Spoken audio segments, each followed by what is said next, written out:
Et c'est une pause enchantée que nous vous proposons à présent. Coup de projecteur sur l'une des activités du mini-club, à quelques mètres des plages du Larbretot.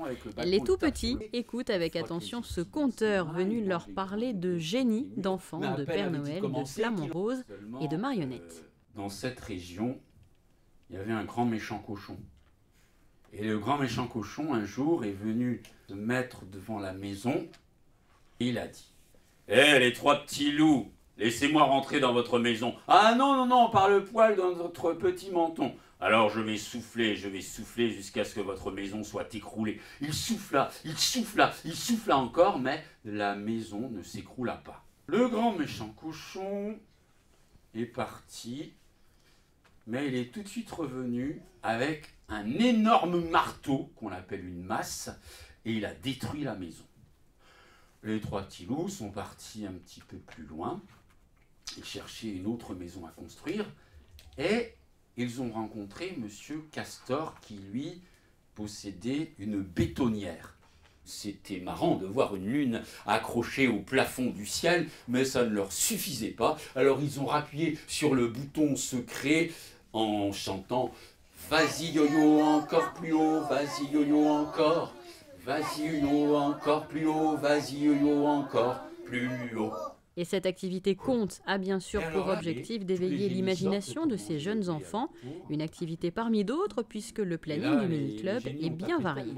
Je pense que c'est important déjà de leur faire écouter des contes. Bon, après, c'est différent quand c'est fait par des animateurs et par un conteur professionnel.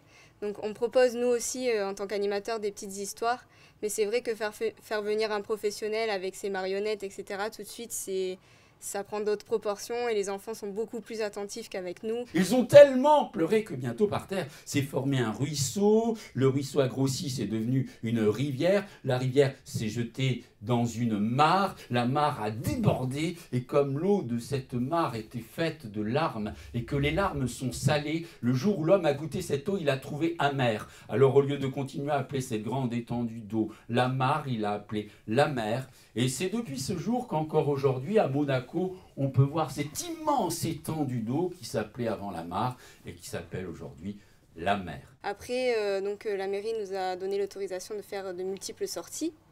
Donc du coup, on essaie de prévoir 2-3 sorties par semaine. Et après, le reste du temps, on propose des ateliers musicaux, des ateliers manuels, des jeux en extérieur, des jeux d'eau. Des visites du musée océanographique, des moments au parc Princesse Antoinette, au jardin japonais, au bowling figurent aussi au programme de ce mini-club, géré par le service d'action sociale de la mairie. Il est ouvert uniquement l'été, donc les mois de juillet et mois d'août. Le reste de l'année, c'est une halte garderie. Donc nous sommes dans les locaux de la nouvelle halte garderie inaugurée d'ailleurs au mois d'avril cette année. Et la halte garderie donc, fonctionne de septembre à juin et le mini-club donc, de juillet à fin août. On accueille des enfants entre 3 et 12 ans, entre 8h du matin et 12h30 et entre 14h et 19h.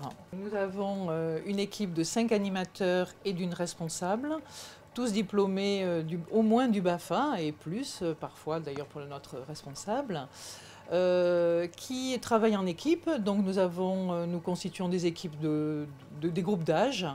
Donc souvent 2 animateurs par groupe d'âge. Et à la fin du mois, le mini-club fermera ses portes pour laisser sa place à la halte garderie dès le mois de septembre.